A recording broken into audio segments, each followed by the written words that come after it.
අද දවසේ කාටවත් බරක් නොවන විදිහට ජීවත් වෙන්න. අද දවසේ ඔයාගේ අම්මට ගින්දරක් දෙන්න එපා. අද දවසේ ඔයාගේ තාත්තට ගින්දරක් දෙන්න එපා. අද දවසේ ඔයා වංචාවක් කරන්න එපා. අද දවසේ ඔයා බණක් අහන්න. අද දවසේ ඔයා පිනක් කරන්න.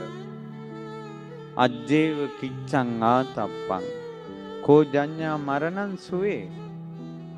අද කල යුතු කුසල් අද කරන්න. හිත මැරෙයිද කියලා කවුද දන්නේ? නහිනෝ සංගරන්තේන මාර සේනේන මච්චුණා. මහා සේනා ඇති මරු සමග ඔබ ගැසූ ගිවිසුන් නැත. අපි කල්ලිල්ලලා ගහපු ගිවිසුන් නැහැ. මම වුණත් මේ බණ කියලා මේ යද්දින්ද ජීවිතේ හරි අවිනිශ්චිතයි.